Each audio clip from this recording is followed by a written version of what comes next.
بله تماشاوان هیجا دوزا کشتنا امین کارودانین آلیان نشد زازا اندامه مکتبه سیاسی پارتیا دموکراتا کردستان سوریه میوانی منه دنباش که نشد نشد دستی که دخوازم بزنبم یعنی دوزا کشتنا امین نها کو هات زانین کو اندامه پارتیا دموکراتا کردستان سوریه یعنی گوته ندبیشین مکاره که اوسا نکریه گلو لیکولینین پدکسی هند وی درباره ده مال بات یا کو بخوشی مال باتا کی ناسکری یا ایکو اندامه پدکسنه دوی درباره ده دست پیکی ده آگاهیانش تور بکر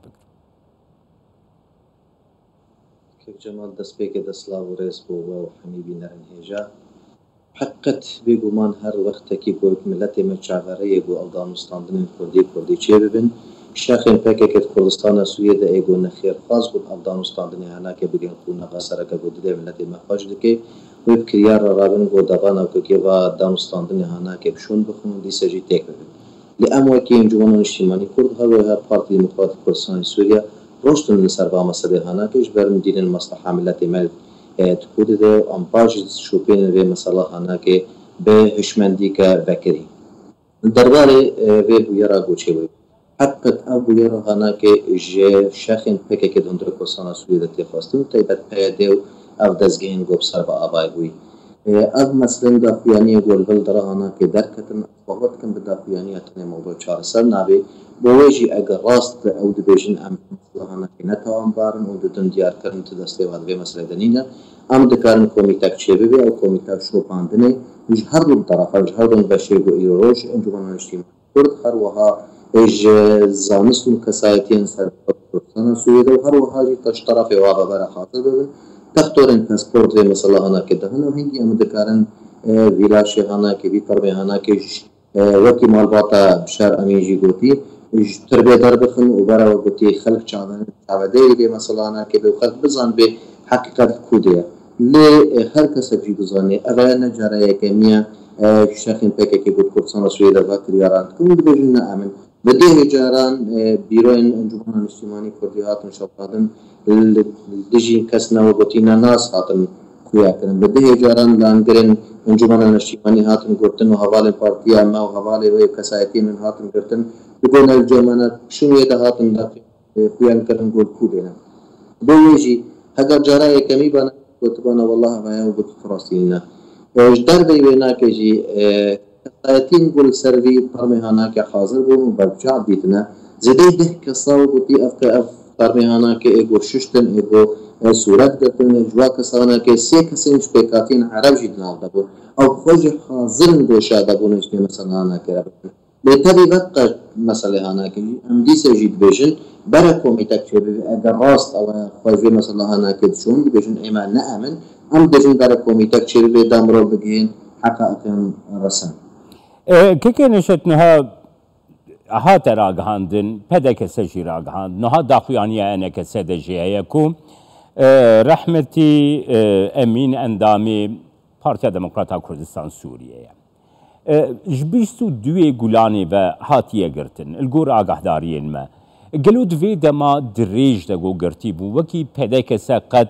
حودانک و چی بو حن حودان چی بون کو اف اندامی پدک سهاتیه گرتن دوی درباره ده جیج رایا گشتیره آگاهداری و گلو چی بون که نشد متخابن اوایل من نکرش بر حقیقت من نزانی بو اف مثلا هانا که چاوای بچرنگیه بو چیه من نزانی بو تا آگاهی مجیج به مثلا هانا که رتون نبود کشتین گو هاتا خویا کرن تن روژا وقتی گو ترم جمر هاتا دیار کرن واکی دی من نزانی بو اف هواجی گرتیه و مالباتا ویجی مخابن جمر نگوت بو اف کسی هانا که گرتیه بو ویجی براستی انجمن اجتماعی وافد دموکراتیک کردستان سوریه داخلیانی در نخستن وی در مورد تجربه آگاهی جمع تنبون بگرتن هاوی حواله باشه که نشد نها پشتی کو ترمی وی هاتا را دست کرنش بوی مالباتی ام پیوندیه که ولگل ریو بریا خسر یانجی حسده یا کون دو آلین کردین کون ناف دیالوگی ده چی بون کن گری دایی وی بابت اف اشکنجه کول لأمین عیسی هاتنه کرن چاوا بچه شیوی هاتنه کرن تپی بندیه کول گلوان چی بون حقیقت پیوندین ما تدانستاندن ماجی وارد چی نبونه تنه پیوندیا گو چی بوی ایرو او کسایت اوفیسا ککری دور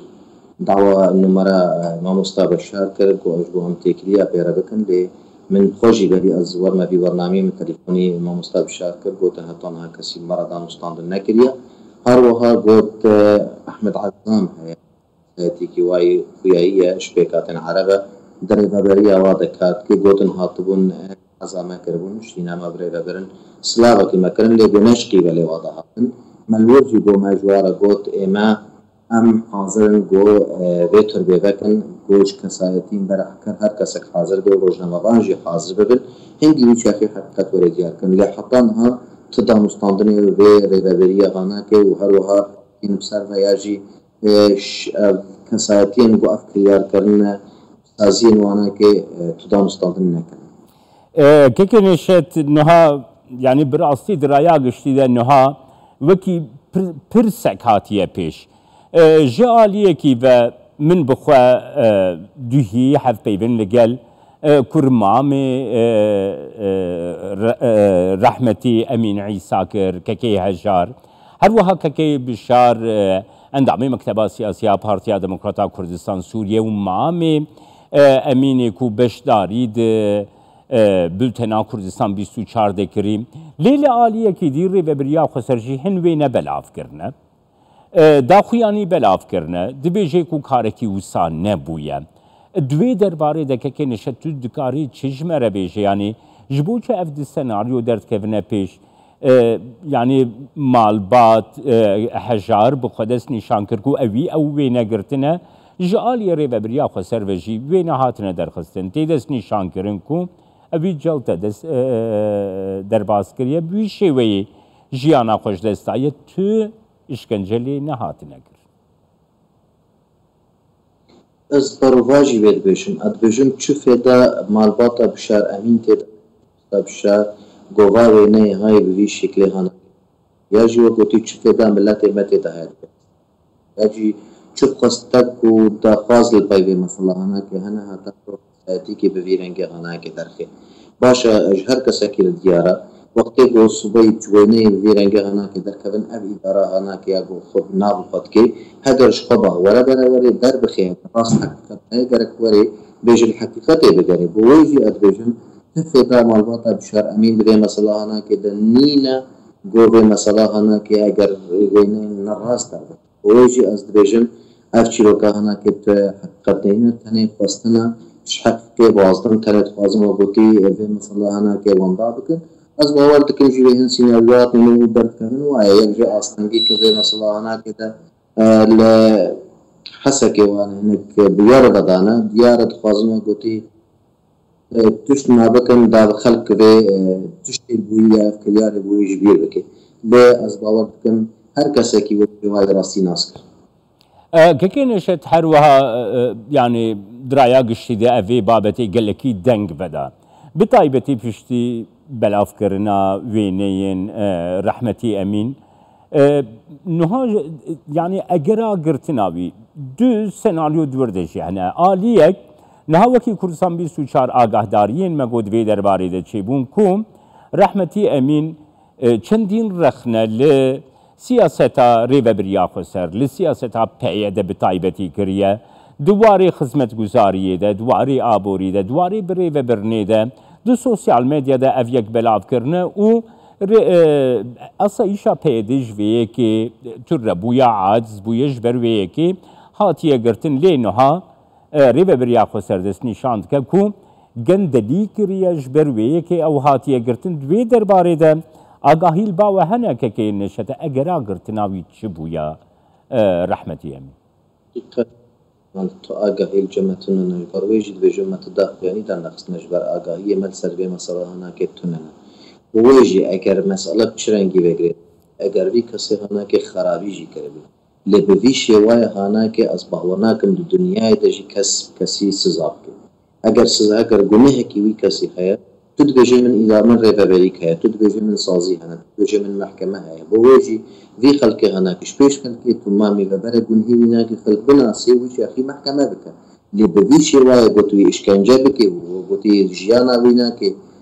دەست بێ ئەس باوەڕکەم لە دنیای دەنەوەی ئەف کریار تەنین کریارن عیساباتانە مافیاتانە تو نکارێت بچی ئەف کریارە هەناکێ رێبەبەری کێرە یا ژۆ گوتی کەسایەتی و خودبینی و خودێ گراوی وەکی دەولەتێکی بڕێبە دەبێت ئەس نەدوێ باوەریە دەمە گۆ تحقیقات جوێ مەسەڵانە کردە هەنە ڕاواندنێن گۆن دەبن اون جۆر بزانن یعنی بەرین هەم چون دانن پەتە کەسێ ڕەواندن ئەوە گەلک تۆمێن جدا پێباتنەکردن و داویانەکەژی ئەو کوتەمیانەکە نەڕاستن هەروەها هەوان دەربەی حدود و گوتی دەخستنە دەربە حدود ئەوژی تۆمەتبار بوونە بتۆمەتێن نەڕاست مەکاتبێ ما هاتنە شەوتاندن گوتنە بتۆمەتی و گوتی دیژێ و ئەم نائەمن و کەس نەدینە و غەنەک خوازن خراپیە بکن خودێ گراویە بۆیژی ئەدبێژم ئەv رێبەبەری ئەبن لەسەر نەڕاستیە ئاوا بۆ بۆیژی و گوتی تە بنگە شێرمینە بنگەین و هەی بۆ خەڵکەک هەیە ئیر ڕۆژ چەند قڕوشێن گۆندە دێواناکە فێدە بکە لێ ئەگەر بڕاستی ژسترتا ئەکڕاستنی چێ بێت ڕێفرەندۆمەک چێ بێ یاژ هەلبژارتنێکە ڕەسەم چێ بێ ئەس باوەڕ ناکەم ئەوە ڕۆژێکیش دکار من ڕێبەبەریاوی وڵاتی بکە کەکێ نەشێت نهاد داخویانیا ئەنەکە سەردەژی بانگە واز لە دوو ئالیاند کە یانی دەستپێکە دەگەرم بگرنە دەستا بانگە واز لە هەسەدە تێکردن و هەسەدە دوێ بابەتێدا هەلوەستەکەی وەربگری سەکنەکە وێ هەبێ گەلو پەیوەندیەکەوە لەگەل هەسەدە چێ بوو هەسەدە دوێ بابەتێدا ت داخویانی دانەوە ت ئاگاهداری دوێ بابەتێدا ئێگو دەستی هەسەدە دەبن گەهان دەبن ئەنەکەسە هەنە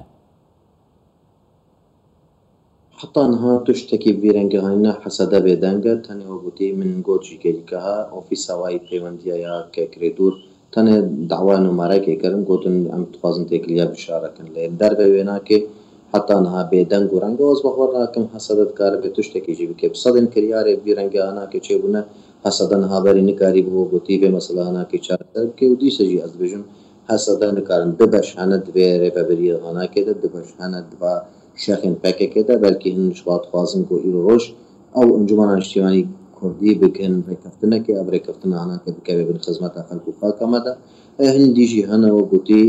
چێ بوونە گۆڕان داخویانی با دامستاندنیاناکە تێک ببن و حەس ناکەن بۆ شریکاتیە بچێ ببێ و ئەو شریکاتیاناکە تە دەبەراژی کەسیر نەکردن و ناخوازم بکەن و هەرژی بۆ چێ ببێت خوازن خراپ بکەن بۆ هێژی ئەزبێژن دەعالی هەیە مخابن ئەو دەعالیژی عالیە بۆ دخوازی خێردارە ئەس باوەڕ ناکەم بێ بە چارەسەر بکەین بلێ سپاسیاتت کە مندامی مەکتەبا سیاسیە پارتیا دەموکراتا کوردستان سووریا نەشەت زازە کو ji qamişlo tilgel